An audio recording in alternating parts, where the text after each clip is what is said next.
विश्व इतिहास में भारत ही जातियों का अजायस घर कहलाने वाला एक ऐसा देश है जहां अमानवीय एवं गैर बराबरी वाली सामाजिक व्यवस्था को लेकर हजारों वर्षों से छुटपुट विद्रोह तो होते रहे, पर जब अधिकार विहीन इंसान असमानता के घोर अंधकार में पशुवत जिंदगी जीते हुए तथा कथित धर्म के कठोर बंधनों से मुक्ति पाने के लिए छटपटा रहा था, तब इस लाचार बेबस दलित समाज को एक चिंगारी की तलाश थी और सिर्फ एक किरण की। समय ने करवट ली, घोर अंधकार की काली रात व्यतीत हुई और हुआ नया सवेरा। 26 जनवरी सन 1950 को संविधान रूपी सूर्य का उदय हुआ। कौन था वो संविधान का निर्माता जो बना स्वतंत्र भारत का भाग्य विधाता? वो था भारत का कोहिनूर, बाबा साहब डॉक्टर भीमराव अंबेडकर, जिन्होंने संविधान में मानवीय अधिकारों एवं दलितों के लिए कानूनी प्रावधान किए। फिर एक दिन यह ज्ञान का सूरज अधूरे सपनों को छोड़कर भारतीय क्षितिज में 6 दिसंबर 1956 को अस्त हो गया। अब अनाथ दलितों के सामने प्रश्न था, कौन होगा डॉक्टर अंबेडकर का असली वारिस? लगभग 2 दशकों बाद हर गांव और हर शहर में बस सबकी जुबान पर एक ही नाम था, कांशीराम, कांशीराम।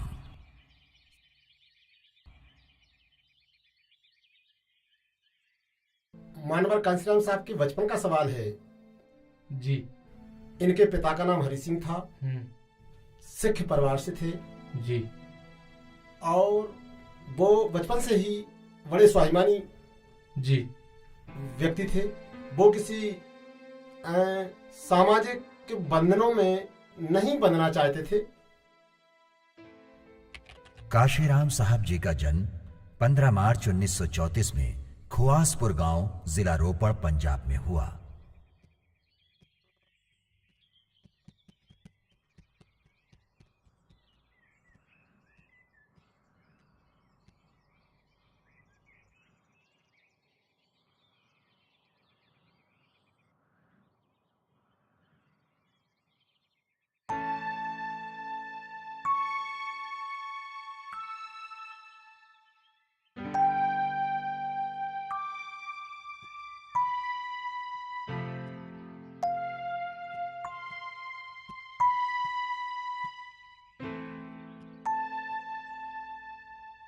माँ के माँ माँ मुझे जुड्डा कटवाना है। कशिया, ये क्या कह रहा है तू?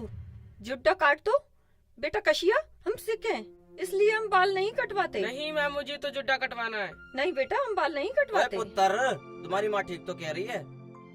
हम सिख हैं तभी तो जुड्डा रखते हैं और बाल नहीं कटवाते।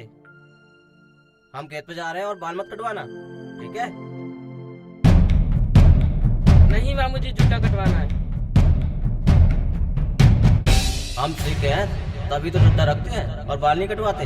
हम सिख हैं तभी तो जुड्डा रखते हैं और बाल नहीं कटवाते। हम सिख हैं तभी तो जुड्डा रखते हैं और बाल नहीं कटवाते।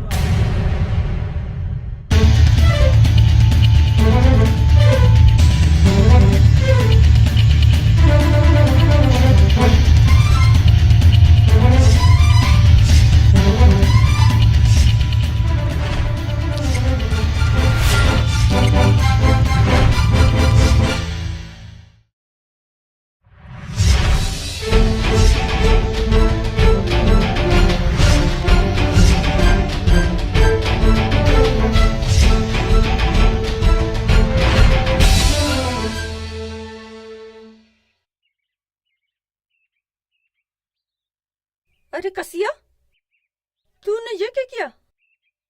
तूने जुड्डा ही कटवा दिया? माँ, मैं किसी बंधन में बंधना नहीं चाहता। जितना समय मेरे बाल धोने में, जुड्डा करने में लगता है, उस समय को मैं अपनी पढ़ाई और काम करने में लगाऊंगा। अरे ये क्या कह रहा है मुंडा तू?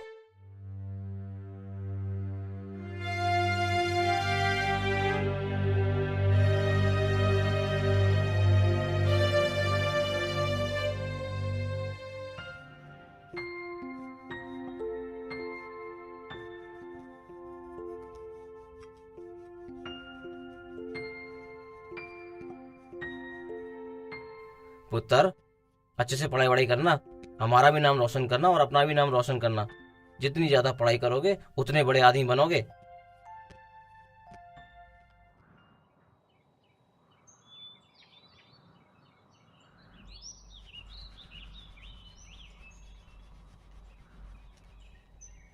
काशीराम साहब पढ़ाई के साथ साथ काम करने एवं कुश्ती लड़ने में बड़े ही माहिर थे।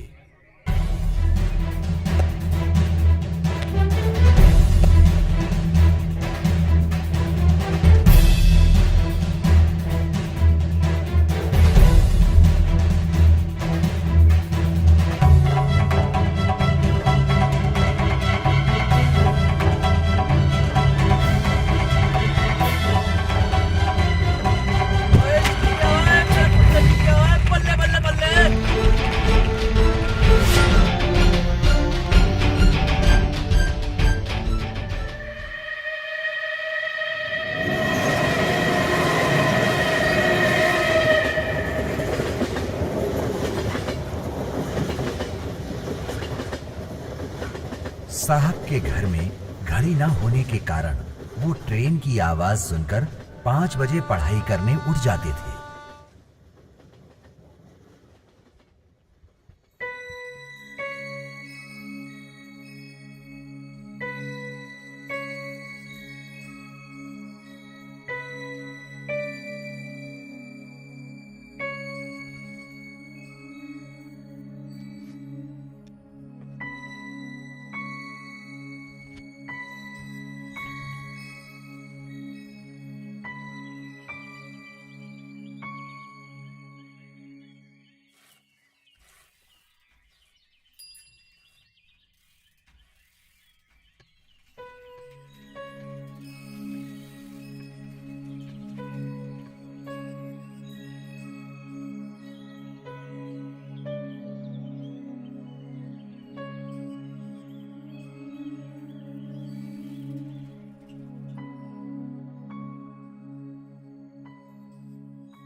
कांशीराम साहब गवर्नमेंट कॉलेज रोपड़ पंजाब से बीएससी की शिक्षा प्राप्त करने के बाद पुणे में शासकीय नौकरी करने लगे।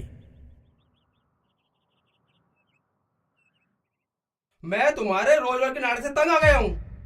साहब मुझे छुट्टी चाहिए, बस अपने महापुरुषों की जयंती पर छुट्टी चाहिए। धीरे वाला, क्या चाहिए तुम्हें? नौकरी या अम्बेडकर जयंती की छुट्टी? दोनों साहब, नौकरी भी और बाबा साहब अम्बेडकर की जयंती पर छुट्टी भी। ये मेरा संवैधानिक अधिकार है और मैं इसे लेकर ही रहूंगा। देखो दीना माना, तुम राजस्थान के हो, अम्बेडकर तो महाराष्ट्र के महारों के थे और महार आंदोलन से पीछे हट गए। तुम भी अपनी नौकरी बचा लो, छोड़ दो ये आंदोलन और काम पर वापस लग जाओ। बाबा साहब महाराष्ट्र के महारों की नहीं, समूचे देश के थे और हमारे समाज के हित के लिए उन्होंने आजीवन संघर्ष किया है। मुझे उनकी जयंती पर छुट्टी चाहिए, बस। आजकल ये बहुत नेतागिरी कर रहा है।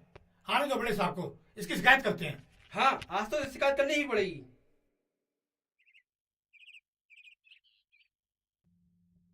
साहब नमस्ते सर।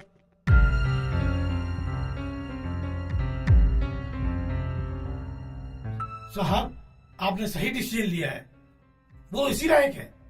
अब दीना भाना को बुलाइए। एक मछली सारे तालाब को गंदा करती है। ये सारे कर्मचारियों को भड़का रहा है कि अम्बेडकर जयंती की छुट्टी चाहिए, इसलिए सारे कर्मचारी भड़क रहे हैं। नमस्ते साहब। दीना भाना, तुमने अनुशासनहीनता की है। मैं तुम्हें नौकरी से बर्खास्त करूंगा।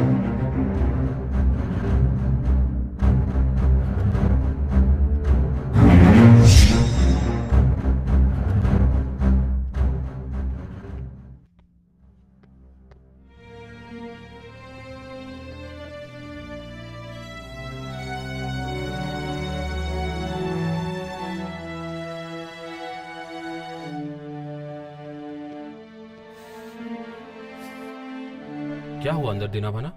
काफी शोर हो रहा था और तुम्हारी आंखों में इतनी आंसू क्यों हैं? मुझे बड़े साहब ने नौकरी से निकाल दिया। नौकरी से निकाल दिया? लेकिन क्यों? क्योंकि मैंने अपने महापुरुषों की जयंती पर छुट्टी मांगी साहब, इसलिए। और इतने बड़े अधिकारी से तुम्हें डर नहीं लगा? अरे डरता क्यों साहब, मैंने कोई चोरी थोड़ी की थी। मैंने तो बस अपने महापुरुषों की जयंती पर छुट्टी मांगी थी। अच्छा आप बताओ साहब, क्या अपने महापुरुषों की जयंती पर छुट्टी लेना हमारा अधिकार नहीं है? दीना भाना, अधिकार मांगे नहीं जाते हैं, छीने जाते हैं। मांगी तो सिर्फ भीख जाती है, और तुम होके अधिकार मांग रहे हो। तो फिर इस अन्याय के खिलाफ मैं कोर्ट में जाऊंगा साहब। उसके लिए वकील करना पड़ेगा। इतने पैसे हैं तुम्हारे पास? 10 रुपए महीने का मैं दे सकता हूँ साहब। आओ चलो मेरे साथ।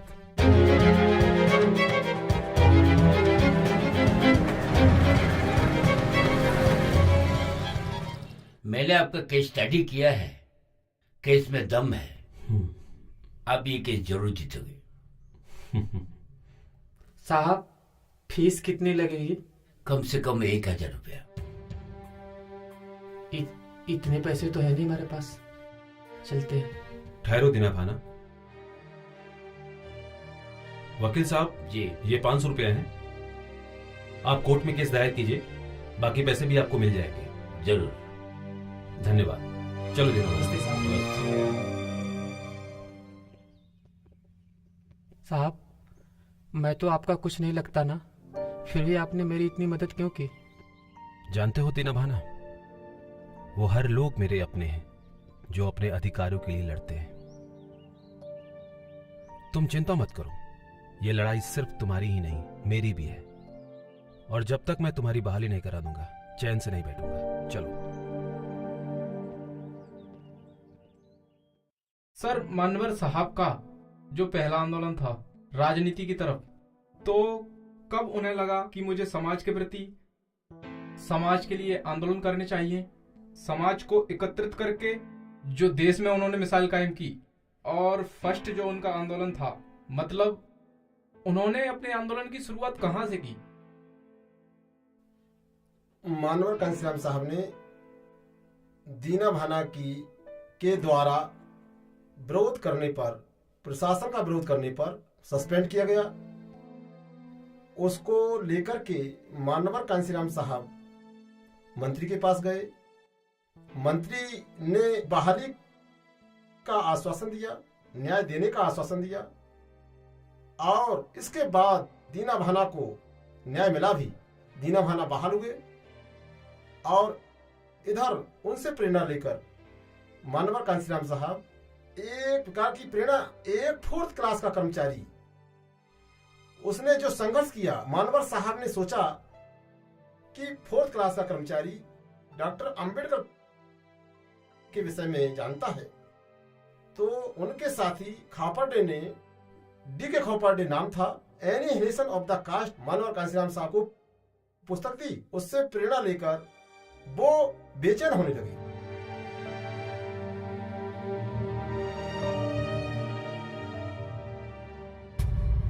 क्या हम इसी तरह आजाद भारत में अपने महापुरुषों को अपमानित करवाते रहेंगे और खुद भी अपमानित होते रहेंगे? आखिर इस अंधेरे से उजाले तक जाने का रास्ता क्या है? और न जाने कितने लोग इसी तरह परेशानियों का सामना कर रहे होंगे। बस बहुत हो गया, अब हम चुप नहीं रहेंगे।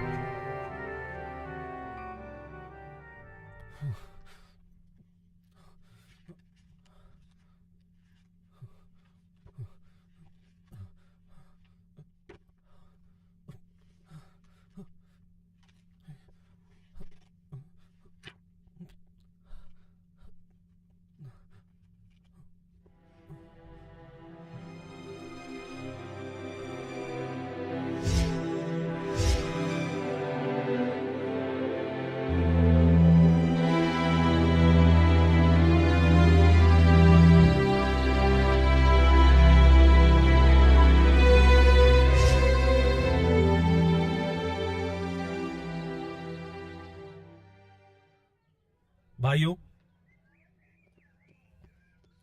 मैं आप सबसे पूछना चाहता हूं कि बाबा साहब ने सब कुछ इस दीना भाना के लिए किया था, जो इनकी जयंती पर अवकाश के लिए सिर्फ इन्हीं ने प्रयास किया, जिसके फलस्वरूप इनको बर्खास्त कर दिया गया।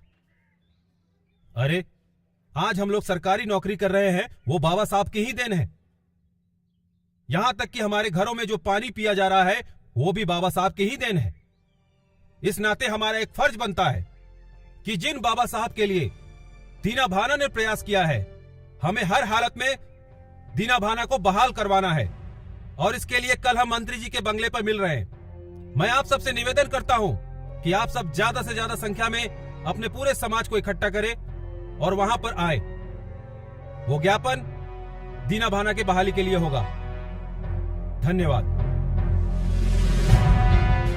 भाइयों, आज हम जिस मुद्दे के लिए यहाँ पर जुटे हैं वो कोई छोटा मोटा मुद्दा नहीं है, वो एक बहुत ही गंभीर विषय है। दीना भाना को जिस तरह से बाहर किया गया है ये एक अपराध है, ये बहुत ही गंभीर विषय है। दीना भाना को बाहर किया जाना सिर्फ इसलिए कि उन्होंने हमारे बुद्ध जयंती पर, बाबा साहब की जयंती पर अवकाश मांगा। अगर आज ये अत्याचार जो दीना भाना पर हो रहा है हमने अपनी आंखों से देखा, तो एक दिन अपने ऊपर भी अत्याचार हमें देखना पड़ेगा। इसी तरह आप कुचले जाओगे, कोई आपके लिए खड़ा नहीं होगा, आपको स्वयं अपने लिए खड़ा होना पड़ेगा। अगर आपको एक नेतृत्व चाहिए तो मैं खड़ा हूं आपके साथ। हम मंत्री जी के पास जाएंगे और अपना ज्ञापन देंगे और उनसे बोलेंगे कि हमें अपने सभी महापुरुषों की जयंती पर अवकाश चाहिए और साथ ही साथ दीना भाना की बहाली। छुट्टी दो भाई, छुट्टी दो। महापुरुषों की जयंती पे छुट्टी दो।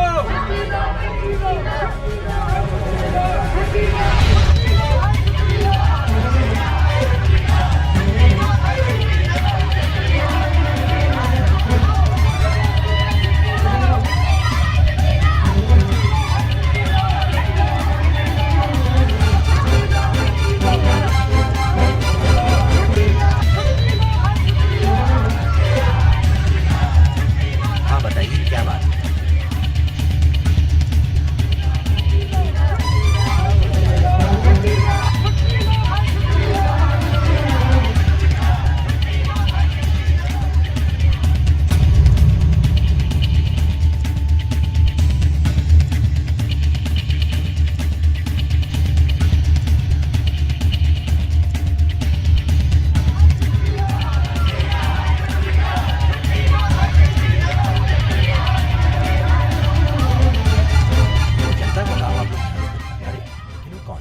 देखो भाई, ये लोग कौन है?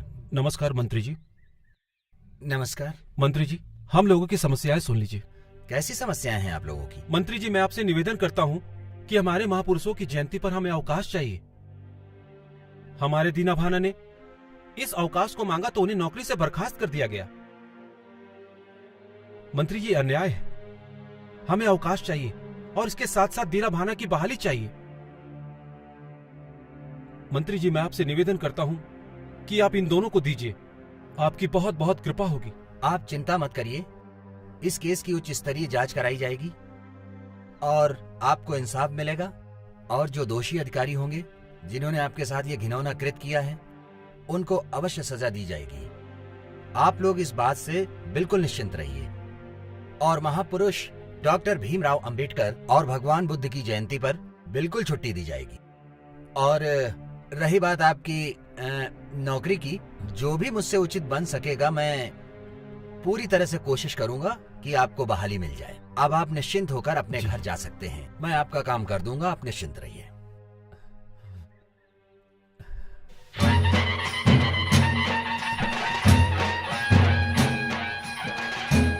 बहुत बहुत धन्यवाद मंत्री जी, बहुत बहुत धन्यवाद।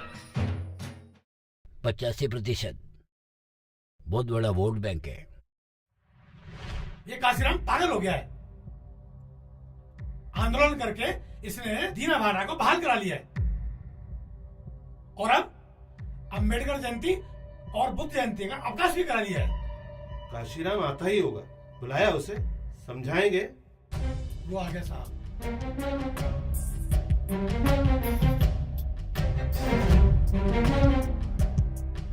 जी, आपने मुझे बुलाया? काशीराम, तुम्हें अपने काम से काम रखना चाहिए।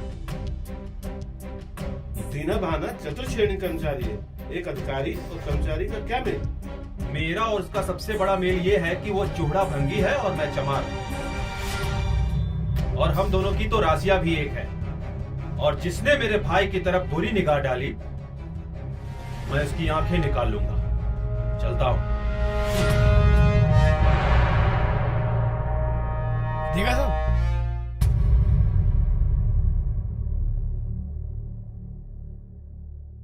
आदरणीय माताजी एवं पिताजी, मैंने अपने सरकारी नौकरी से त्याग पत्र दे दिया है और शादी ना करने का फैसला किया है। और मेरे कुछ अहम प्रतिज्ञाएं हैं जो मैं आपको बताना चाहता हूं। अनुसूचित जातियों एवं जनजातियों, पिछड़ा वर्गों तथा अल्पसंख्यकों कर्मचारियों का जब तक शक्तिशाली संगठन नहीं बनता तब तक इन वर्गों की कोई सुनवाई नहीं हो सकती। और मैं आज इन वर्गों को जोड़ने के लिए अपने आप को समर्पित करता हूं। आज के बाद मैं कभी घर नहीं आऊंगा। मेरा अपना कोई घर नहीं है। देश भर में 85% गरीब, दलित, पिछड़ों का ही मेरा घर है। आज से मैं सभी रिश्ते नातों से मुक्त होता हूं। अपने किसी भी रिश्तेदारों से कोई भी रिश्तेदारी नहीं निभाऊंगा, क्योंकि अब तमाम दलित वर्ग ही मेरा रिश्तेदार है। मैं जीवन भर शादी नहीं करूंगा, क्योंकि शादी के जंजाल में फंसने से अपने लिए, समाज के लिए कुछ नहीं कर पाऊंगा। मैं आज के बाद कोई भी सामाजिक समारोह, जन्मोत्सव, विवाहोत्सव तथा मृत्यु वगैरह में शामिल नहीं होऊंगा। मैं आज के बाद कोई भी पारिवारिक दायित्व नहीं निभाऊंगा, क्योंकि मेरे ऊपर अब पूरे समाज का दायित्व आन पड़ा है। जब तक बाबा साहब का देखा हुआ सपना साकार नहीं होता तब तक मैं कभी चैन से नहीं बैठूंगा। सभी पिछड़े समाजों को जोड़कर बहुजन समाज बनाना है, यही मेरा अंतिम लक्ष्य है। मैं अपने जीवन को समाज के लिए समर्पित करता हूं। आपका पुत्र कांसीराम।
भाइयों, हमारे बाबा साहब जी ने जिस मुहिम को इतने सालों तक चलाया और जिस मुहिम को आगे चलाने के लिए छोड़ गए हैं, हमारे बाबा साहब ने हम सभी के लिए, हम पूरी दलित समाज के लिए सालों तक संघर्ष किया।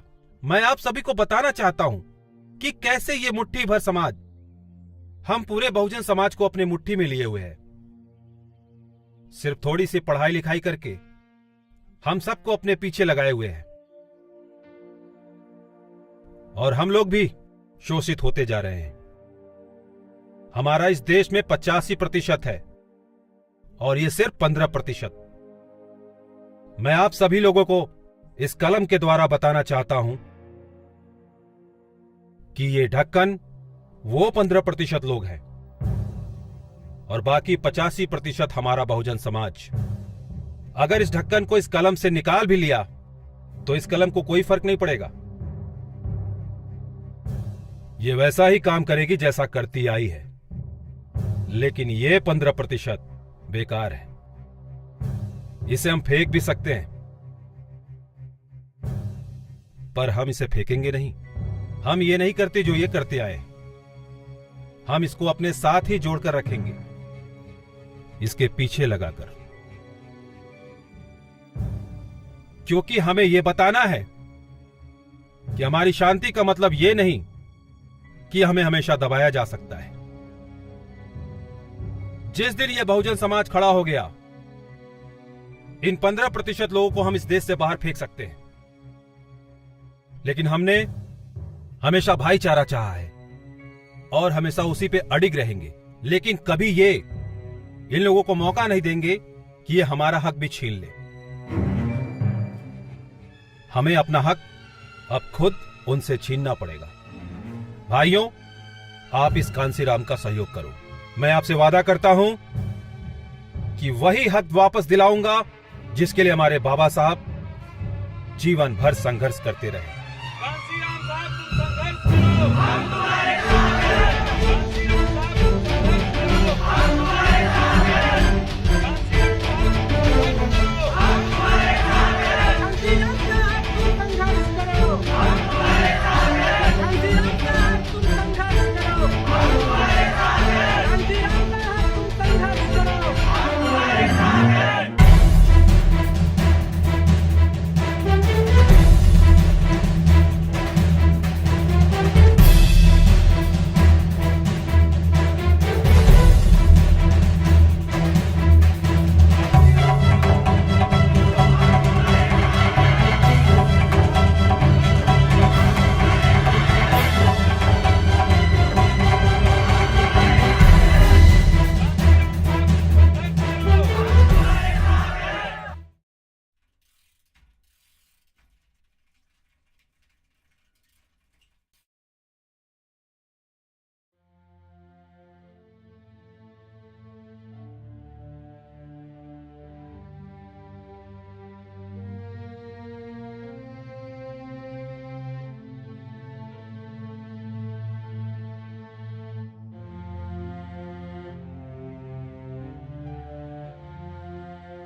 सर, मानवर कांसीराम साहब की जिंदगी में साइकिल का क्या महत्व था, इस विषय में आप मुझे समझाइए। देखिए, मानवर कांसीराम साहब की साइकिल 2 पहिए और 2 पैर कहा करते थे। मानवर कांसीराम साहब 2 पहिए और 2 पैरों के जरिए मुझे संघर्ष करना है, और इसलिए वो एक लोहे के वाहन ना कहें उसको कांसीराम साहब का एक रथ था, उस पे सवार होकर के वो लोगों से संघर्ष कर रहे थे जिन लोगों ने सदियों से अत्याचार दलित शोषित पीड़ितों पर किए थे।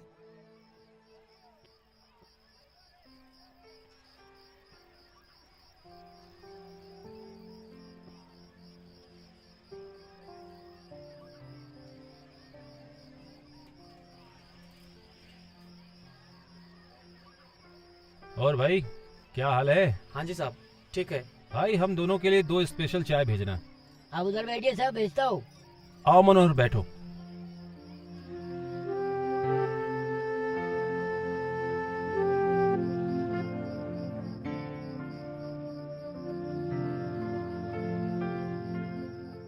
ये लो साहब चाय।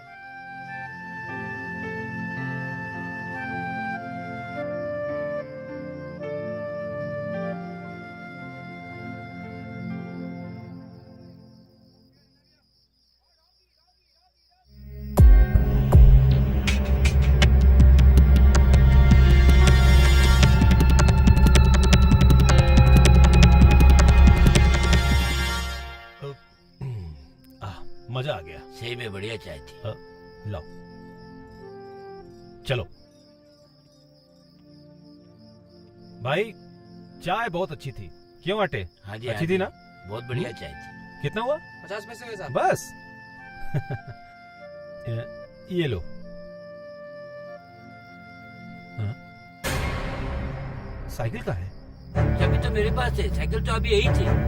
अरे यहाँ थी तो गई कहाँ? अरे मुझे क्या पता, मैंने तो यही खड़ी की। अभी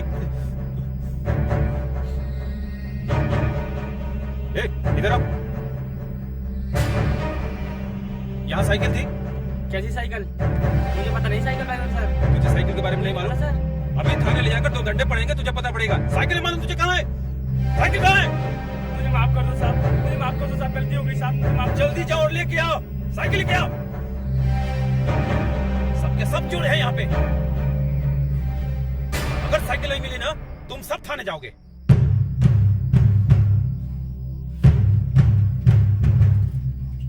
साहब माफ कर दो साहब, साहब पुलिस में मैं ले आया। तुझे शर्म नहीं आई साइकिल चुराते हुए? माफ कर दो साहब, साहब माफ कर दो, दोबारा गलती नहीं होगी साहब, साहब माफ कर दो साहब। चल भाग यहाँ से। मनोहर, साइकिल।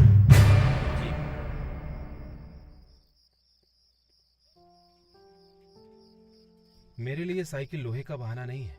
मेरे लिए यह मेरी मूवमेंट को बढ़ाने का सबसे महत्वपूर्ण साधन है। इसी साइकिल पर सवार होकर मैं बहुजन समाज की मूवमेंट को बनाने के लिए घूमता हूँ। अगर ये साइकिल मेरे पास नहीं होगी तो मूवमेंट आगे बढ़ाने में परेशानी होगी, इसीलिए मैं परेशान हो गया था। खैर छोड़ इन बातों को। मनोहर, कल सुबह में जल्दी मिलना है, समझ गए? मीटिंग में जाना है, ठीक है? सर मेरी माँ बहुत बीमार है, कल सुबह में आ नहीं पाऊंगा। बीमार है?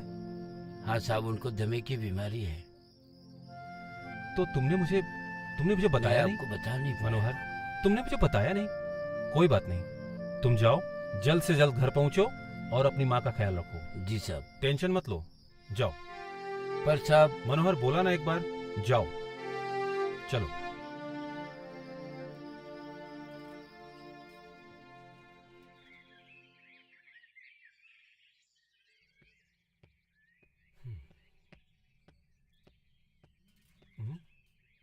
अरे हवा निकल गई।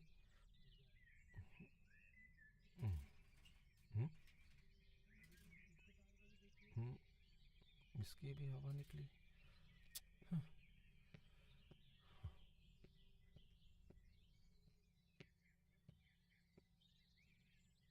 मनोहर आटे, मनोहर आटे। हाँ? तुम्हारे पास कुछ पैसे हैं क्या? पैसे नहीं, मेरे पास तो नहीं है। क्यों? अरे मेरी साइकिल पंक्चर हो गई है, उसे ठीक कराना है। 5 पैसे तो लगेंगे ही ना। लेकिन मेरे पास तो 5 पैसा नहीं है। देख यार, इधर उधर पड़े होंगे। देखता हूँ।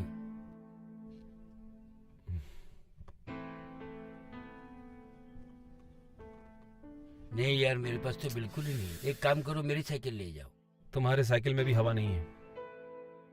ट्रेन का टाइम भी हो गया है, मैं पैदल ही चला जाता हूँ।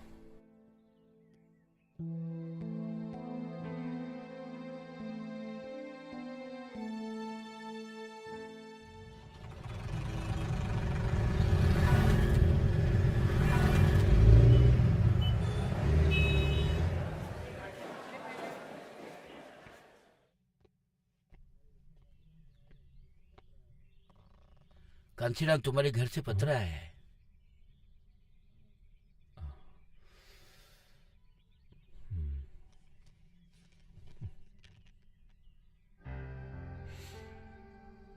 प्रिय पुत्र कांशीराम, बेटा तुम्हारी शादी के लिए बहुत सारे रिश्ते आ रहे हैं और हम शादी के बोझ से हटना चाहते हैं।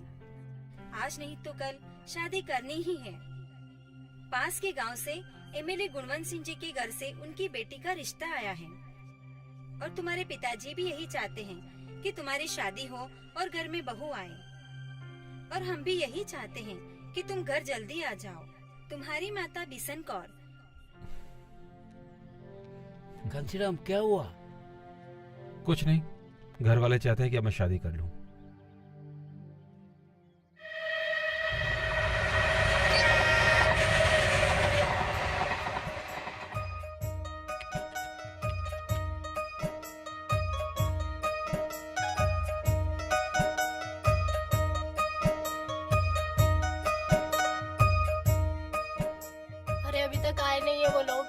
आ जाएंगे, टाइम क्या हुआ है अभी, इंतजार कीजिए, थोड़ा समय लगता है। लो आ गए। सत श्री अकाल जी, सत श्री अकाल। नमस्कार। नमस्कार नमस्ते। जी, आइए बैठिए। आप उत्तर आगे आ जा। बैठिए, आप भी बैठिए।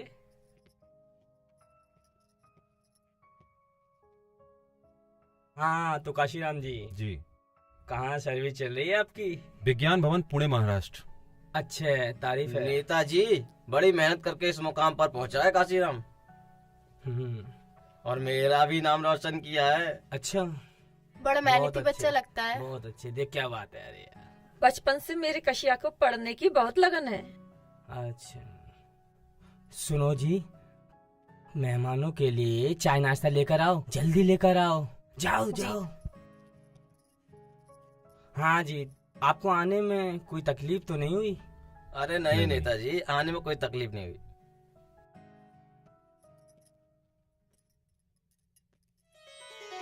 आओ, रखो।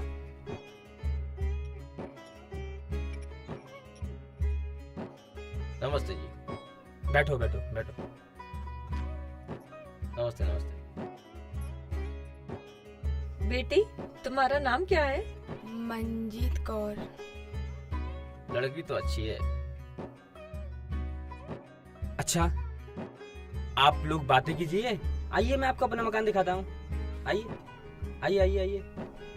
हाँ जी, चलिए चलिए।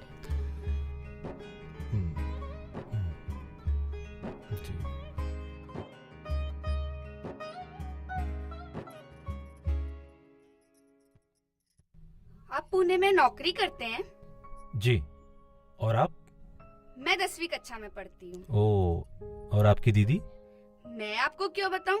दीदी आपको बताएंगी। दीदी बताओ ना। जी मैंने 12वीं तक पढ़ाई की है। आपको खाना बनाने आता है? जी। आप नौकरी के अलावा और क्या करते हैं? जी, मैं टूटे हुए समाज को जोड़ने का काम। आपको खाने में क्या पसंद है? आप कुछ सोच रही हैं? हाँ जी, कुछ नहीं।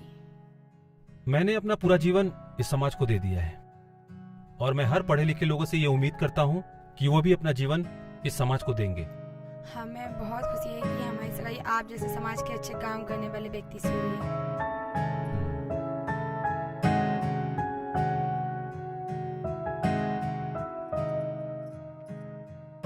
आइए आइए, बैठिए। लड़का कैसा लगा? बढ़िया है। लड़की पसंद है?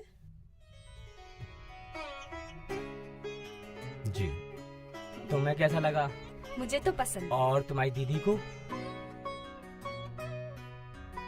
उनको भी जीजा जी। हाय, क्या बात है। हाँ जी, तो ये रिश्ता पक्का समझा जाए? हाँ हाँ, हमारी तरफ से हाँ है। तो फिर अगले महीने इसका मुहूर्त निकलवा लेते हैं। हाँ हाँ जी, बिल्कुल।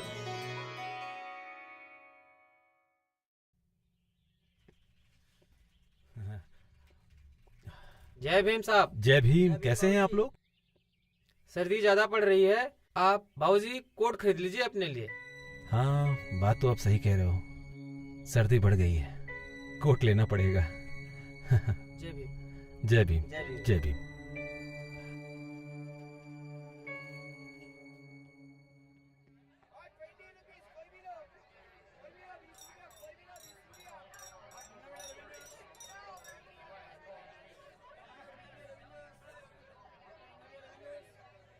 भाई साहब, एक अच्छा सा कोट दिखाएंगे आप?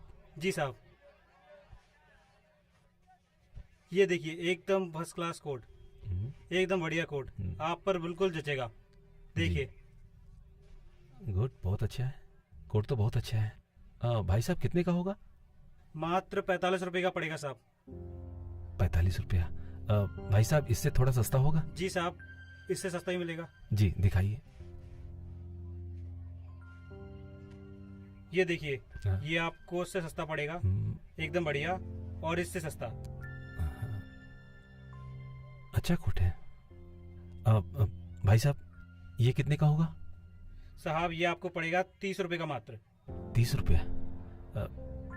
भाई साहब, थोड़ा और सस्ता दिखाओ ना। मिलेगा साहब।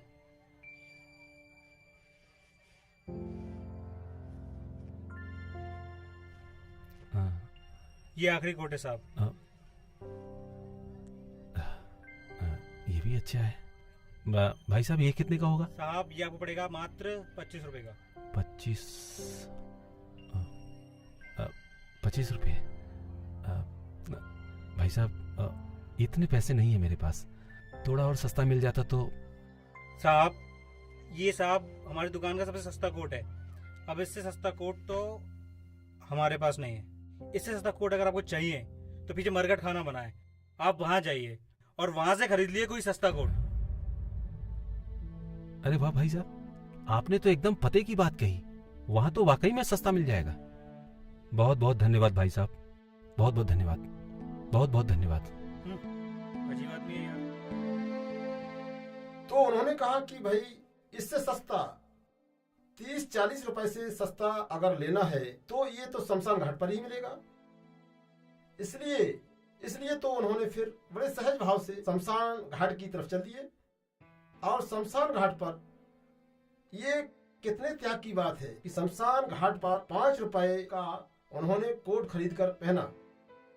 ये बात नहीं है कि उनके पास पैसे नहीं थे, वो इस पैसे का सदुपयोग समाज हित में चाहते थे। इसलिए वो 5 रुपए का कोट खरीद करके सर्दी से बचना चाहते थे।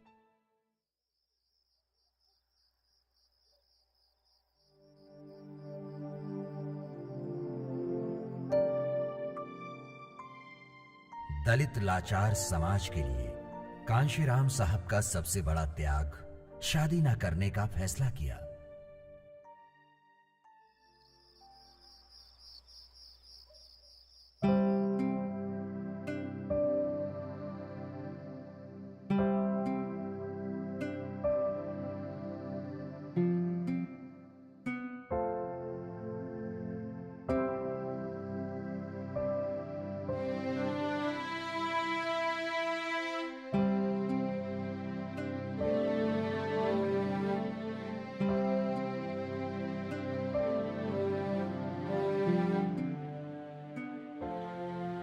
क्या हुआ दीदी, आप इतनी परेशान क्यों लग रहे हो?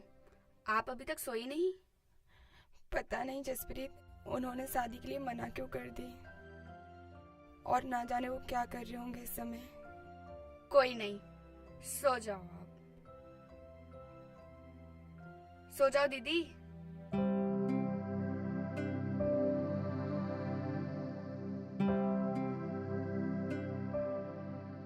हे रब्बा, उनका ख्याल रखना और वो अपने मिशन में कामयाब हो।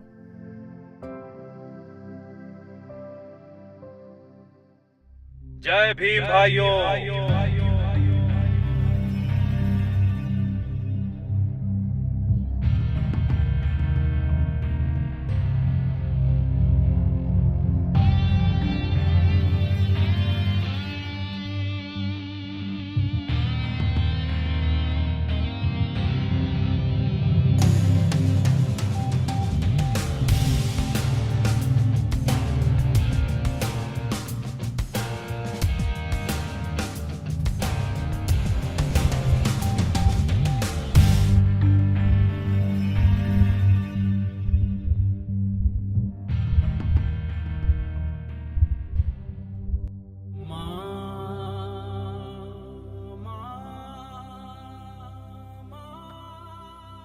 अरे माँ।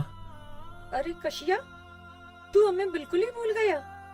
तुम्हें हमारी याद नहीं आती? तुम्हारे बापू की क्या दशा हो गई है? तुम्हारी बहन तुम्हें याद करके कितना रोती है। तुम्हारे भाई भी तुम्हें कितना याद करते हैं। तू इतना पत्थर दिल कैसे हो गया? माँ, मैं किसी को नहीं बोला। तेरा जब भी मुझसे मिलने का दिल चाहे तू रैलियों में आ सकती है, और भाई बहनों को भी लेके आ। वो भी तो जाने आखिर उनका भाई किस मुहिम पे है, अपने समाज के लिए क्या कर रहा है।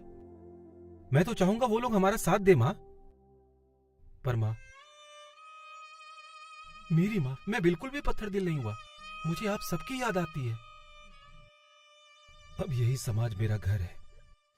तेरे बेटे ने इनके लिए अपने आप को न्यौछावर कर दिया है। अपने बेटे को समझ मां। इस कुर्बानी के लिए तू उसे कमजोर ना बना मेरी मां।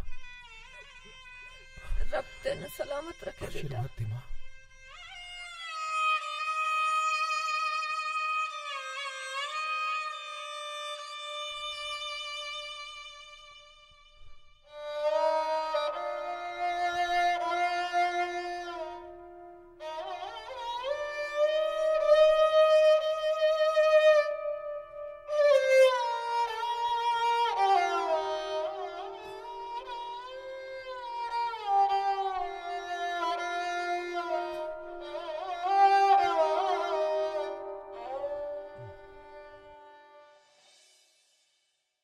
हम आगे भी संघर्ष को जारी रखेंगे और मैं आप सबसे वादा करता हूं कि हम कभी कमजोर नहीं पड़ेंगे। मुश्किलें आएंगी, हमें कमजोर करेंगे लोग, हम नहीं होंगे, अपना वादा निभाएंगे।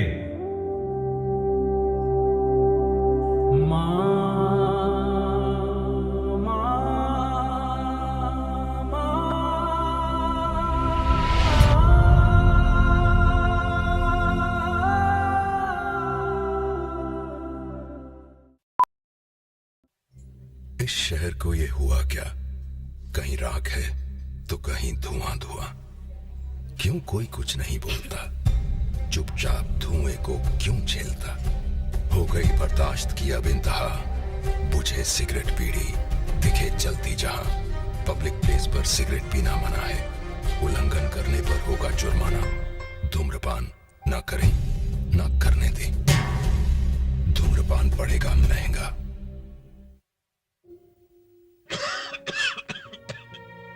खुशी कौन नहीं चाहता, लेकिन किस कीमत पर? धूम्रपान महंगा पड़ता है।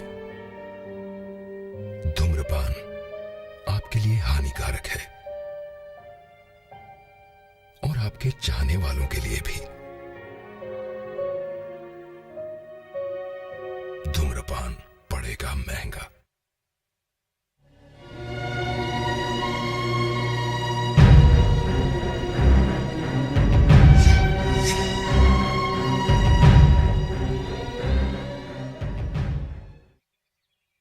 प्यारे हरिजन साथियों, जातिगत पक्षपात सम्मेलन में आप सभी का स्वागत है। आज के हमारे मुख्य अतिथि माननीय मंत्री जी, माननीय दुबे जी और माननीय समाजसेवी बहन जी और हमारे प्रिय हरिजन साथियों, आप सब यहां पर आए इसके लिए मैं बहुत आभारी हूं। अब मैं इस सभा के संबोधन के लिए माननीय मंत्री जी को मंच पर आने के लिए आमंत्रित करता हूं। आइए मंत्री जी।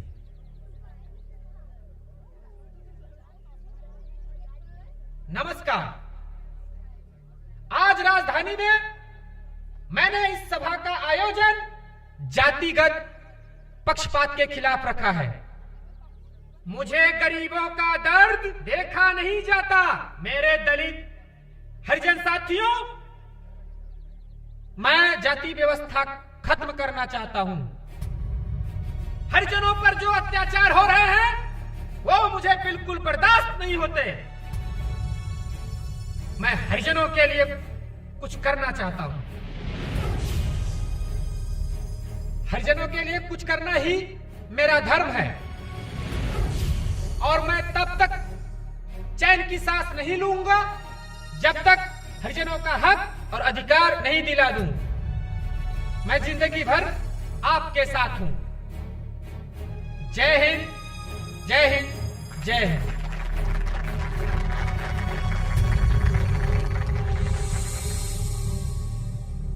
भाइयों, अगली कड़ी में मैं माननीय समाज सेवी बहन जी को माइक पर आमंत्रित करता हूं। नमस्कार साथियों। मेरे जहन में कुछ सवाल हैं, अंदर ही अंदर बदलता है, हर मंजर क्यों है यूं बिखरा हुआ, मेरा देश क्यों ना अब बदलता है।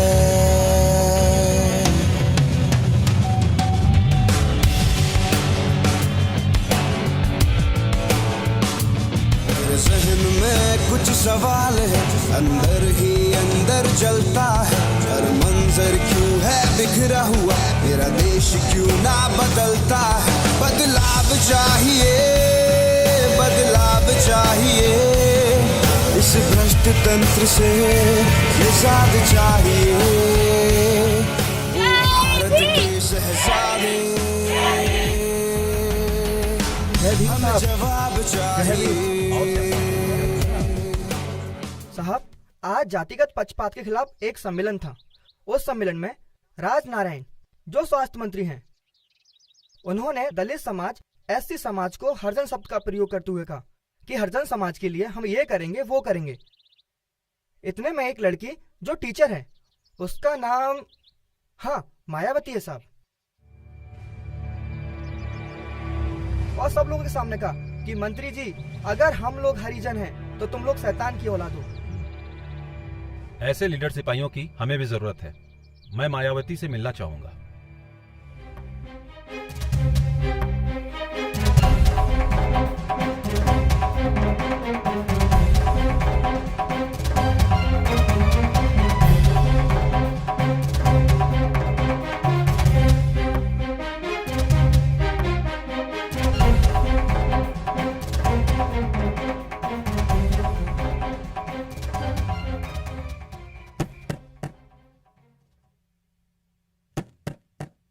माया, देखो तो इतनी देर रात कौन आया है।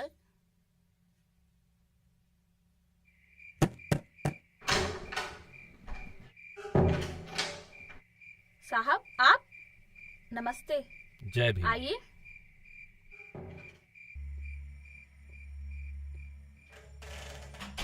पिताजी, साहब आए। अरे साहब आप, जय भीम। जय भीम। बैठिए। बैठो माया। माया, लगता है तुम्हारी पढ़ाई लिखाई में बहुत रुचि है। आगे क्या बनना चाहती हो? मैं कलेक्टर बनना चाहती हूँ। और कलेक्टर बनकर आगे क्या करना चाहती हो?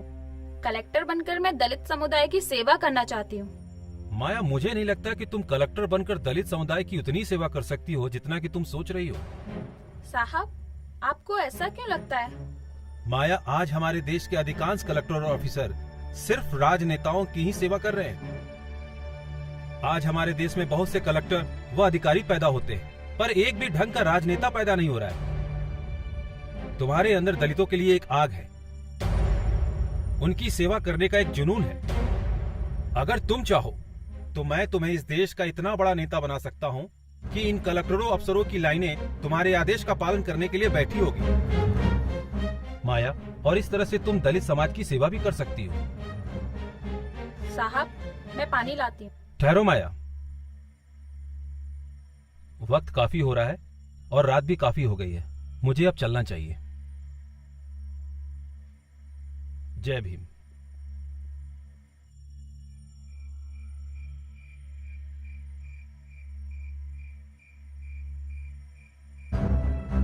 माया, मुझे नहीं लगता कि तुम कलेक्टर बनकर दलित समुदाय की उतनी सेवा कर सकती हो जितना कि तुम सोच रही हो। माया, आज हमारे देश के अधिकांश कलेक्टर और ऑफिसर सिर्फ राजनेताओं की ही सेवा कर रहे हैं। आज हमारे देश में बहुत से कलेक्टर व अधिकारी पैदा होते हैं, पर एक भी ढंग का राजनेता पैदा नहीं हो रहा है। तुम्हारे अंदर दलितों के लिए एक आग है, उनकी सेवा करने का एक जुनून है। अगर तुम चाहो तो मैं तुम्हें इस देश का इतना बड़ा नेता बना सकता हूँ कि इन कलेक्टरों अफसरों की लाइनें तुम्हारे आदेश का पालन करने के लिए बैठी हो गई माया, और इस तरह से तुम दलित समाज की सेवा भी कर सकती हो। और इस तरह से तुम दलित समाज की सेवा भी कर सकती हो। और इस तरह से तुम दलित समाज की सेवा भी कर सकती हो।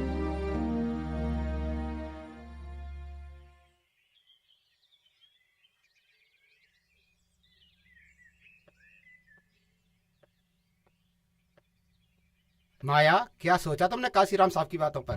पिताजी, साहब की एक बात तो बिल्कुल सही थी।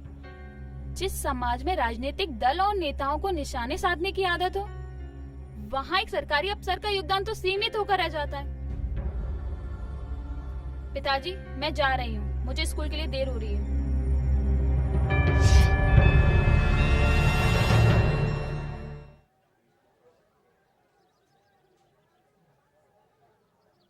जय भीम। आज देश भर में अनुसूचित जाति जनजाति के लगभग 70 लाख शिक्षित कर्मचारी अगर एक झंडे के नीचे आ जाएं, तो हम एक देशव्यापी गैर राजनीतिक संगठन बना सकते हैं, जिसके माध्यम से हम बाबा साहब का सपना पूरा कर सकते हैं। बाबा साहब के ऋणी इन कर्मचारियों के पास समय, हुनर और पैसा तो है, लेकिन अगर उनको एहसास करा दिया जाए तो एक गैर राजनीतिक होते हुए भी इस समाज के लिए बहुत कुछ कर सकते हैं। जो समाज का इनके ऊपर ऋण है, ये चुका सकते हैं और इनकी आने वाली पीढ़ी एक शासन करने वाली जमात में शामिल हो सकती है। तो मैं पूर्ण विश्वास और भरोसे के साथ कहता हूं मेरे भाइयों कि आगे आने वाली कुछ वर्षों में इस सत्ता की मास्टर चाबी हमारे हाथों में होगी।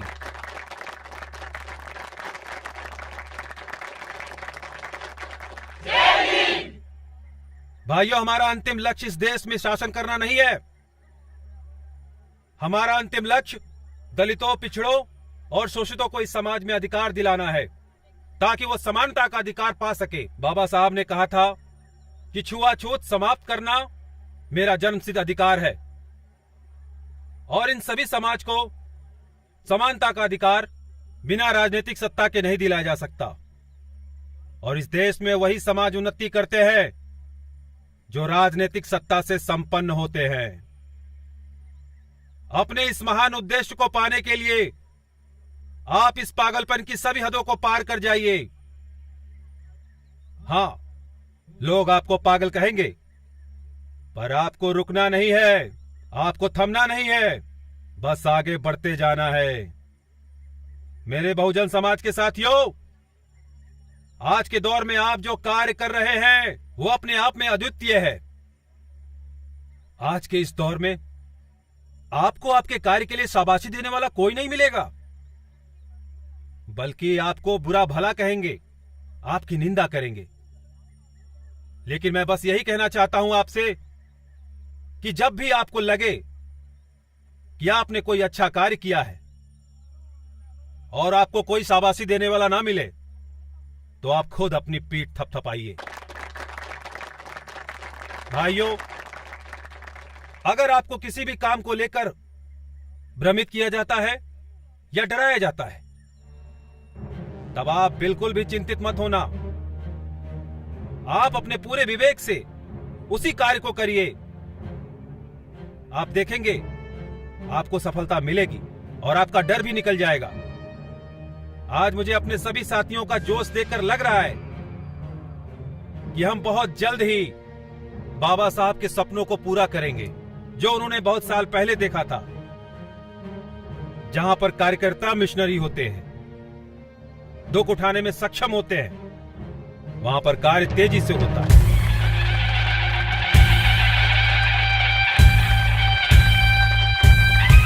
काशीराम जी संघर्ष करो, हम तुम्हारे साथ हैं। काशीराम जी संघर्ष करो, हम तुम्हारे साथ हैं। काशीराम जी संघर्ष करो, हम तुम्हारे साथ हैं।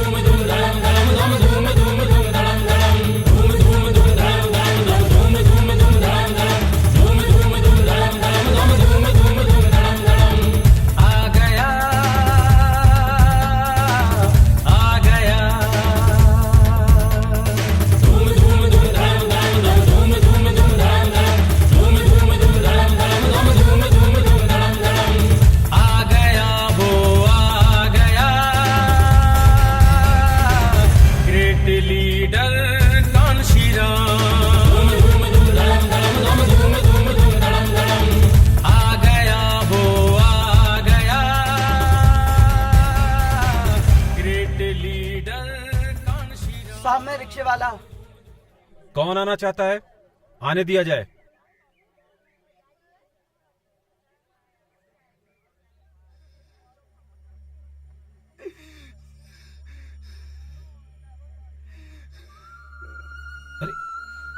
क्या कर रहे हो? कौन हो भाई? अरे क्या समस्या है, बोलिए। साहब मैं यहीं पास में रहता हूँ और यहाँ रिक्शा चलाकर अपना गुजारा कर रहा हूँ साहब। मेरे साथ कुछ और साथ वाले हैं।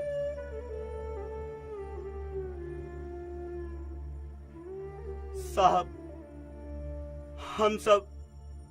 हम सब बहुजन समाज की सरकार चाहते हैं साहब, तभी हमारा भला हो सकता है साहब, तभी हमारा भला हो सकता है। नहीं तो हम ऐसे ही कीड़े मकोड़ों की तरह रेंग रेंग के मर जाएंगे साहब, मर जाएंगे। हमने कड़ी मेहनत से सभी साथी ये धन एकत्रित करके लाए हैं साहब जी, इन्हें स्वीकार करो, इन्हें स्वीकार करो, इन्हें स्वीकार कर लो। हाँ बिल्कुल सही है, ये सही बोल रहे हैं साहब, इसकी बातों पे ध्यान दीजिए साहब। एक ऐसी सरकार बनना जरूरी है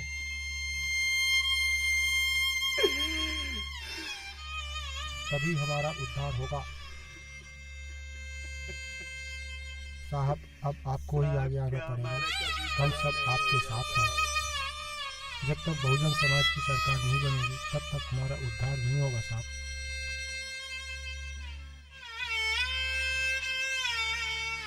हम सब बहुत परेशान हैं।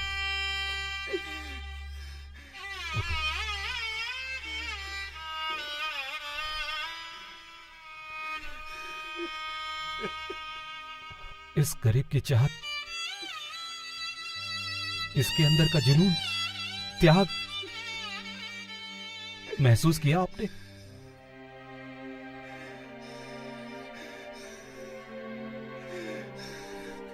हमारा वर्ग किस हद तक शोषित हुआ है। ये वो आग है जो आज ज्वालामुखी बन के धधक रही है, सदियों से दबी। एक गरीब आदमी अपनी दिन भर की रोजी अपने घर नहीं ले जा रहा है। इसको मालूम है कि इसके घर में चूल्हा नहीं जलेगा, इसके बच्चे आज भूखे सोएंगे।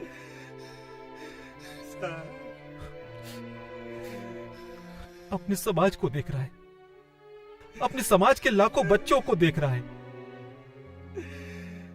देख रहा है कितने और भूखे सोते हैं। इतना बड़ा त्याग, इतना बड़ा बलिदान तो भगवान भी नहीं छोड़ सकता। चाचा आप देख रहे हो ना, आप देख रहे हो ना, ये क्रांति आई है, युग बदल रहा है, हमें खड़ा होना आ गया है, हमें लड़ना आ गया है।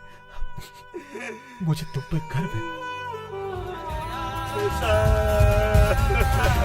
ग्रेट लीडर कांशीराम,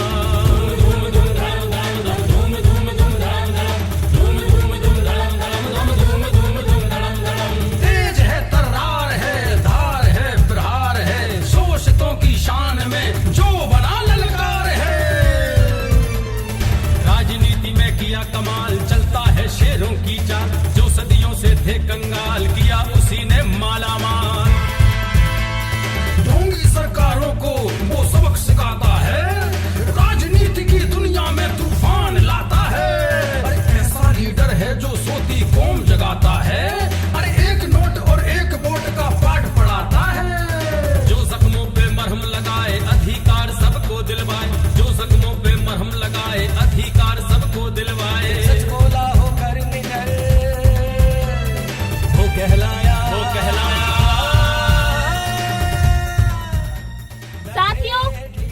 सदियों से जो हमारे ऊपर अत्याचार होते हुए आए हैं, किसी ने हमारी सुनी नहीं। बाबा साहेब ने जो सपना देखा था वो धरा का धरा रह गया। उस सपने को पूरा करने के लिए आज ये महापुरुष हमारे साथ हैं। मैं जानती हूँ आप सभी के साथ अत्याचार हुआ होगा, आपके साथ हुआ है, आपके साथ भी हुआ होगा। मैं आपसे वादा करती हूँ, अगर आप सब लोग हमारे साथ कदम से कदम मिलाकर चलेंगे तो एक दिन पूरे देश में हमारी सरकार बनेगी। स्वाभिमान का पक्का वो कभी नहीं झुकता, होने लगती वहाँ सभाएं कदम यहाँ पे रुकता। लाख मुसीबत आई पर ईमान नहीं डोला है, बहुजनों के हक की खातिर खुल के जो बोला है। आ गया वो कांसी राम तेरी न्याय कमाई, कांसी राम तेरी न्याय कमाई।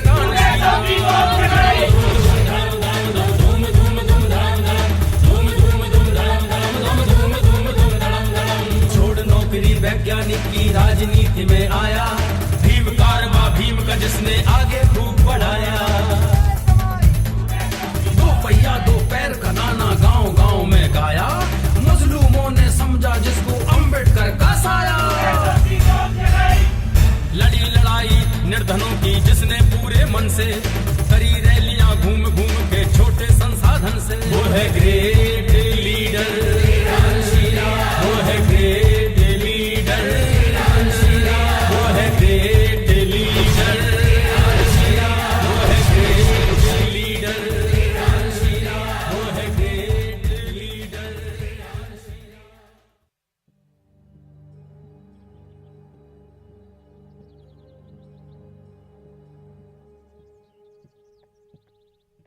माया, तुम अपना भविष्य खराब कर रही हो। छोड़ दो काशीराम जी का साथ और अपनी नौकरी और पढ़ाई पर ध्यान दो। अरे पिताजी, मैं पढ़ाई भी करूंगी और नौकरी भी, और कांसी राम साहब के साथ समाज के हित के लिए काम भी करूंगी। इसमें दिक्कत क्या है? अगर तुमने मेरी बात नहीं मानी, काशीराम जी का साथ नहीं छोड़ा, IAS की तैयारी नहीं की, तो मैं तुम्हें घर से निकाल दूंगा।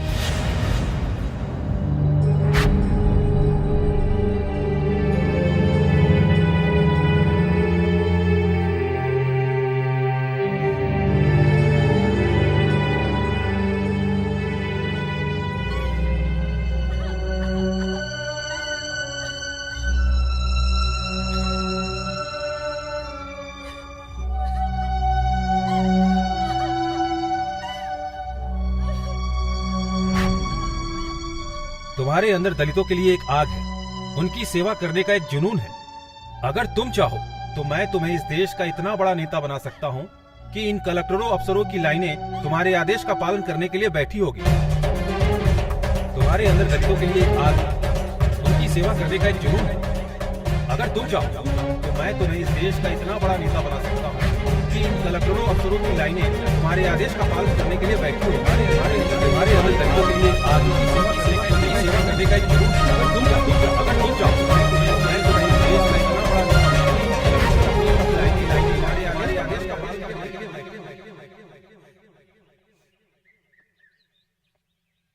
पिताजी, मुझे माफ कर देना। मैं दलित समुदाय के लिए काम करना चाहती हूँ।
जय भीम साहब।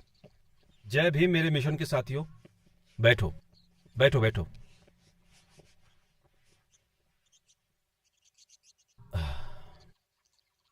क्या हुआ माया, इतना दुखी क्यों हो?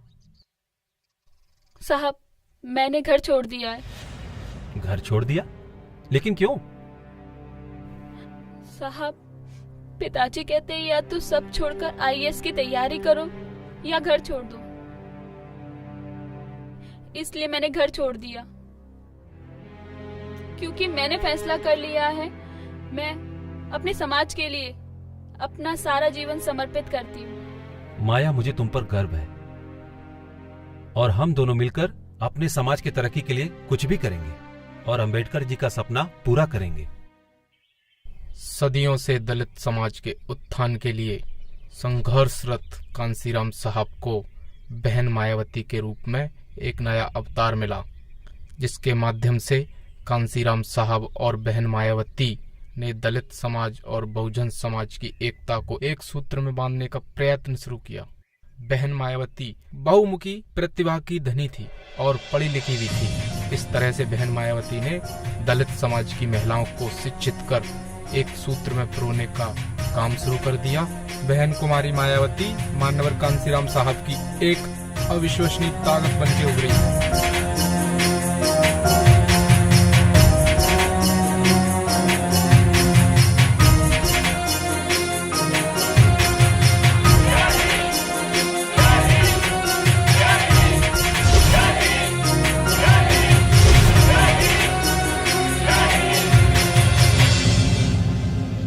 शहर आगरा में आज से बहुत साल पहले 18 मार्च 1956 में बाबा साहब ने कहा था कि मेरे चारों तरफ ऐसे लोगों की भीड़ जमा है जो सिर्फ अपना ही पेट भरने में लगे हुए हैं। मैं ये सोचकर बहुत चिंतित हूं कि जिन लोगों ने हमारे समाज में हमारे बीच जन्म लिया, आज वो हमारे समाज के उत्थान के लिए कुछ भी नहीं कर रहे हैं। वो तो सिर्फ अपनी परेशानियों को दूर करने में लगे हुए हैं कि वो खुद अपनी समस्या नहीं सुलझा पा रहे हैं, तो वो कैसे अपने समाज के दूसरे भाइयों की समस्या सुलझाएंगे।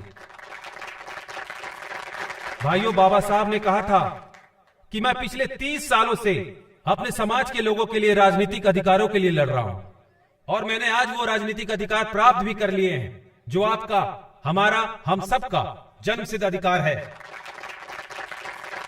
बाबा साहब ने कहा था कि मैंने संसद और विधायिका में आप सब लोगों के लिए आरक्षण का प्रावधान कर दिया है और साथ ही साथ आप लोगों के बच्चों के लिए शैक्षणिक अधिकार भी दिलवाए।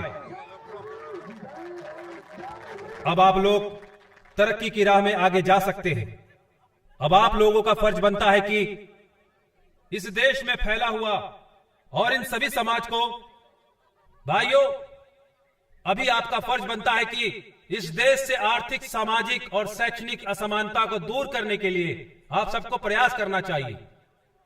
भाइयों, ये DS4 दलित शोषित समाज संघर्ष समिति और कुछ नहीं, बस बाबा साहब के पद चिन्हों पे आगे बढ़ने का मार्ग है। भाइयों, मैं बस यही चाहता हूं कि बाबा साहब ने हमारे समाज के उत्थान के लिए जो सपना देखा है, बस मैं उसे पूरा कर सकूं। अगर आप लोगों का सहयोग मिला तो यह सपना बहुत जल्द पूरा होगा। जय भीम भाइयों, जय भीम, जय भीम, जय भीम, जय भीम। नमस्ते कांसीराम जी, किस किस समाज के लोग आपसे नहीं जुड़े हैं?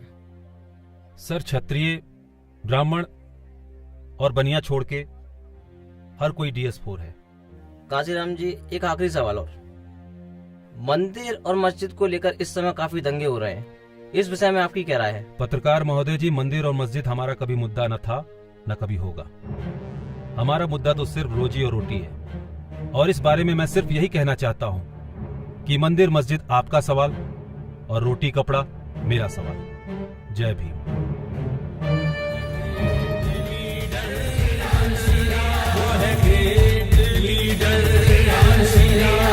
सूरज जैसा लगा चमकने भारत माँ का लाल, ऊंच नीच और जात पात का जिसने तोड़ा जाल। बचपन का साहस देखो, नहीं रहा किसी बंधन में, करना है कुछ देश की खातिर ठान लिया था मन में। तोड़ दिए सब रिश्ते नाते, छोड़ी अपनी मिट्टी, जीवन भर ना घर आऊंगा लिख दी माँ को चिट्ठी। वो है ग्रेट लीडर, वो है ग्रेट लीडर, वो है ग्रेट लीडर, वो है ग्रेट लीडर। आ गया वो आ गया, ग्रेट लीडर कांशीराम।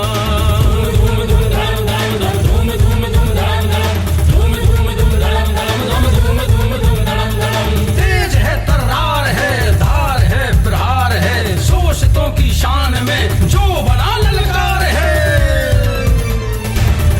राजनीति में किया कमाल, चलता है शेरों की चाल, जो सदियों से थे कंगाल किया उसी ने मालामाल।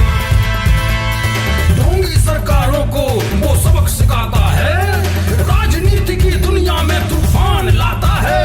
अरे ऐसा लीडर है जो सोती कौम जगाता है, अरे एक नोट और एक वोट का पाठ पढ़ाता है। जो जख्मों पे मरहम लगाए अधिकार सबको दिलवाए, जो जख्मों पे मरहम लगाए अधिकार सबको दिलवाए। सच बोला हो कर निकल, वो कहलाया, वो कहलाया the great leader, the great leader, the great leader, the great leader।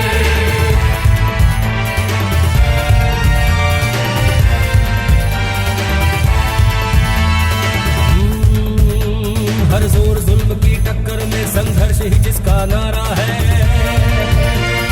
बहुजन नायक बहुजनों को जान से भी प्यारा है।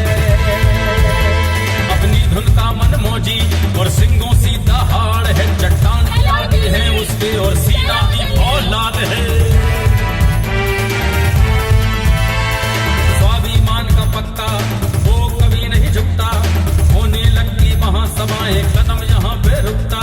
लाख मुसीबत आई पर ईमान नहीं डोला है, बहुजनों के हक की खातिर खुल के जो बोला है। आ गया वो आ गया ग्रेट लीडर। बाबा साहब ने हम सब लोगों के लिए क्या कुछ नहीं किया। उन्होंने अपनी आखिरी सांस तक हम सब लोगों के लिए कुर्बान कर दी। उसी को पूरा करने के लिए माननीय कांशीराम साहब हमारे साथ खड़े हुए हैं और हम लोगों को साथ देना चाहिए। जब हम लोग उनके साथ होंगे तभी वो सपना पूरा होगा और हम लोग आगे बढ़ेंगे। हम औरतों को भी उनका साथ देना चाहिए। हमें भी एमएलए बनना है, हमें भी पार्षद बनना है और बढ़ चढ़कर आगे बढ़कर सबका सामना करना है। हमारी जिंदगी ऐसे ही कीड़े मकोड़ों की तरह घुट घुट कर निकल जाएगी।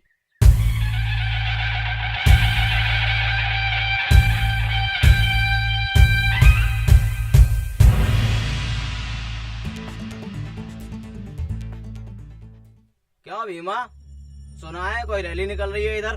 आ रही है, काशीराम की रैली आ रही। कौन है काशीराम? अरे लीडर, दलितों का लीडर। यहाँ से निकलेगी और नहीं तो क्या। एक काम कर, निकलने दे, आ इनकी रैली बताता हूँ। कल तक हमारे टुकड़ों पर पले थे, आज नेता बनने चले। यही है क्या? हाँ यही है, 10-12 लोग। अच्छा, सामने वाला लीडर है? वही है। हमने क्या किया? क्या देख रहा है बे? चल आगे बढ़।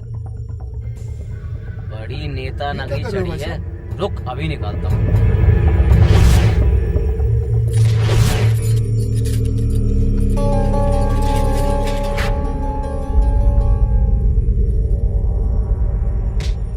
कौन है? अरे भाई क्यों मारा उसे? आप कौन हो भाई साहब, पहले ये तो बता दो। मेरा नाम कांशीराम है। अच्छा, तो आप लीडर हो इन सबके? देखिए मैं हाथ जोड़ता हूँ आपसे, आप हमें हमारा काम करने दीजिए। हमारे पास आप जैसे लोगों के लिए बिल्कुल भी समय नहीं है। तू जा यार, हम निपट लेंगे, आप जाओ। तेरी तो मेरे इलाके में गुंडागर्दी कर रहा है, मालूम है तेरे को? पकड़ नहीं तो सस्पेंड कर दूंगा तेरे को। ये ले, पकड़ो इनको। मारो, पकड़ो।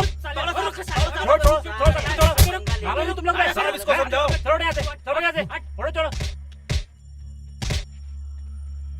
दंगे करोगे? चलो सारे। 1 मिनट रुकिए इंस्पेक्टर साहब, आप किस गुना पे अरेस्ट कर रहे हैं हमारे साथियों को? ये गुंडागर्दी कर रहे थे। इंस्पेक्टर साहब, गुंडागर्दी ये लोग नहीं कर रहे थे, गुंडागर्दी ये छिछोरे लोग कर रहे थे। साहब मैं नहीं हूँ साहब, साहब ये लोग बाहर से साहब, इन्होंने मुझे मारा है साहब। तुम नेतागिरी कर रहे हो? चलो थाने। मैं नेतागिरी नहीं दिखा रहा हूँ इंस्पेक्टर साहब, मैं आपसे विनती करता हूँ आप सच्चाई को देखिए, उसके बाद कोई कदम उठाइए। तुम सरकार बनाओगे? चलो। हम थाने आके जमानत नहीं कराएंगे, हम यहीं बैठकर धरना देंगे और अपने साथियों को छुड़ा के ले जाएंगे। अरे ऐसे कैसे धरना दोगे? इन सबको इकट्ठा करके कहाँ लेके जा रहे हो? सरकार बनाओगे? पकड़ो इनको, ले चलो सबको थाने। लगता है इंस्पेक्टर साहब आप कांशीराम की जिद से वाकिफ नहीं है। बहुजन समाज के साथियों, जब तक ये हमारे समाज के साथी को नहीं छोड़ते हम यहीं बैठ के धरना देंगे।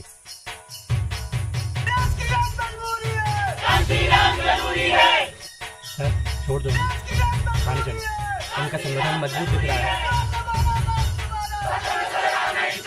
चलो चलिए चलिए सर।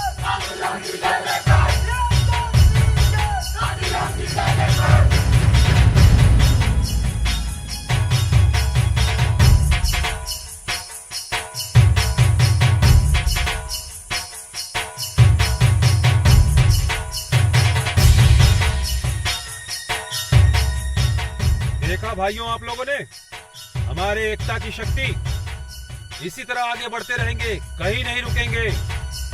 कांसीराम तेरी न्याय कमाई,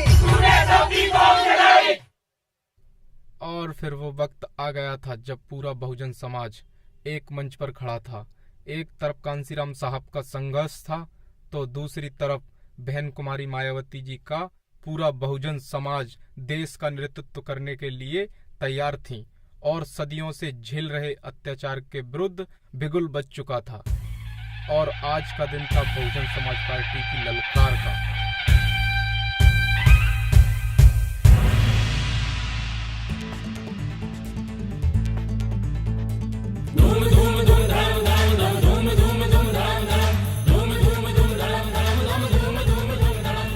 बाबा साहब के जन्म दिवस पर आज बहुजन समाज पार्टी के स्थापना पर उपस्थित सभी साथियों को जय भीम।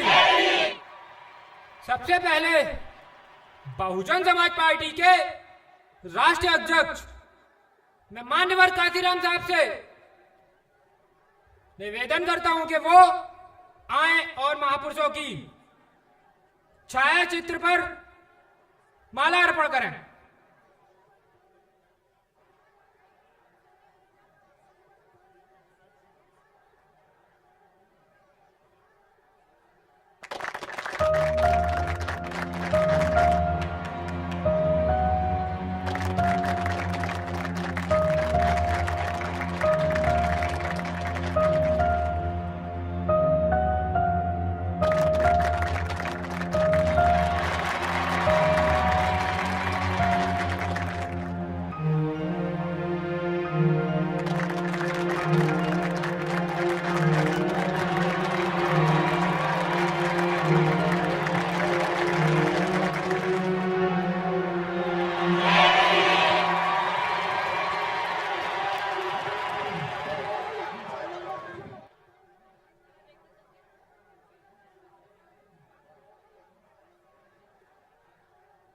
इस शुभ घड़ी पर मैं मान्यवर कांसीराम साहब से अनुरोध करता हूं कि वो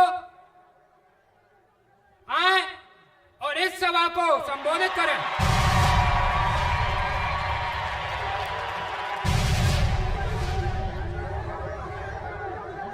जय भीम भाइयों। भाइयों, मैं सबसे पहले अपने बहुजन समाज में जन्मे इन महापुरुषों के चरणों में नमन करता हूं।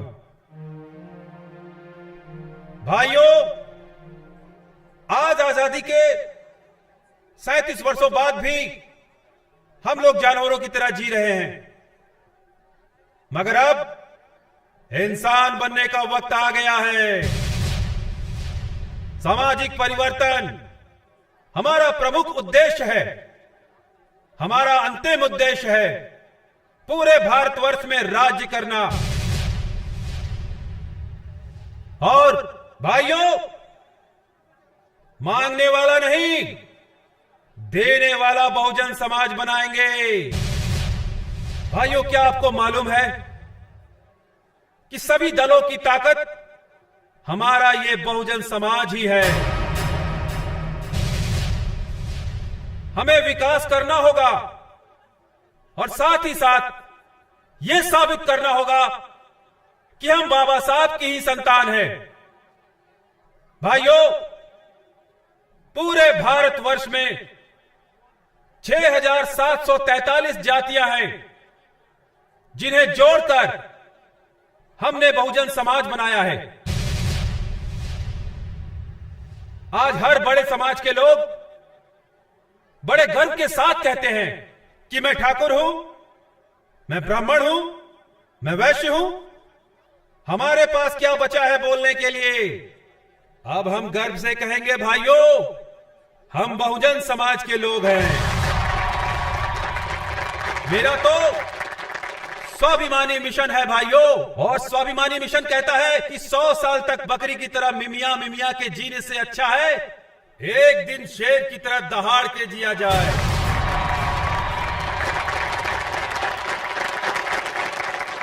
भाइयों, अब मैं आपको बाबा साहब के 8 विशेषताओं के बारे में बताता हूं, जिनमें पहली विशेषता थी धर्म। बाबा साहब ने कहा था कि सभी मनुष्य एक ही मिट्टी से बने हैं, उन्हें हक है कि उन्हें समानता का अधिकार मिले। हमें 2 शत्रुओं से लड़ाई करनी है, जिनमें से एक है मनुवाद और दूसरा पूंजीवाद। दूसरी विशेषता है विद्या एवं परिश्रम का महत्व। अधिकारों के लिए संघर्ष करना, वो आत्मसम्मान के लिए जीना ही श्रेष्ठ जीवन है। और तीसरी विशेषता है जातिवाद। जातिवाद को समाप्त करके ही स्वराज को सुरक्षित किया जा सकता है। देश की सभी समस्याओं की जड़ ही है ये जातिवाद। चौथी विशेषता के अंतर्गत बाबा साहब ने कहा था कि मैंने जिस समाज में जन्म लिया है, अगर मैं उसी समाज की समस्या हल नहीं कर पाया तो मैं स्वयं को गोली मार लूंगा। सामाजिक प्रगति राजनीति प्रगति पर ही निर्भर करती है। जब तक हमारे आंदोलन में महिलाएं हिस्सा नहीं लेती, तब तक हम मानव अधिकार प्राप्त करने में सफल नहीं हो सकते।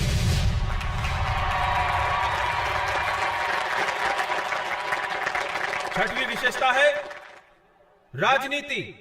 राजनीति प्राप्त करने की चाहे गति धीमी हो, लेकिन दिशा सही होनी चाहिए। मैं अपने और राष्ट्र के बीच राष्ट्र को ही महत्व दूंगा। सातवीं विशेषता में बाबा साहब ने दलितों के लिए ही संदेश दिया है। आपका एक नेता, एक पार्टी और एक झंडा होना चाहिए।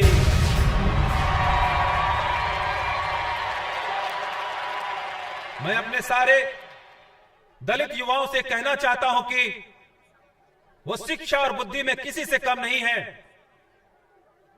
साथियों, इतिहास को भूल जाने वाले कभी इतिहास नहीं बना सकते।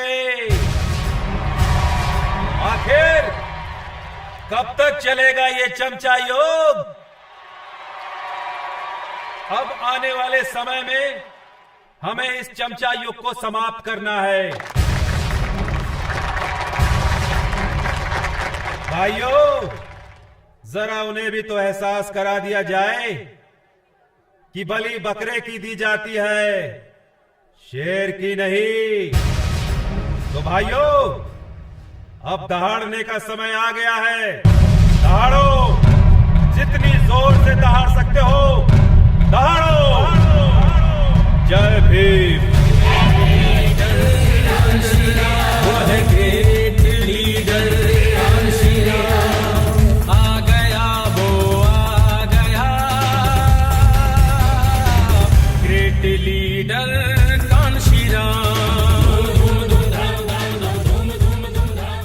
अकेला ही चला था मंजिल की ओर, मैं चलता गया और कारवां बढ़ता गया।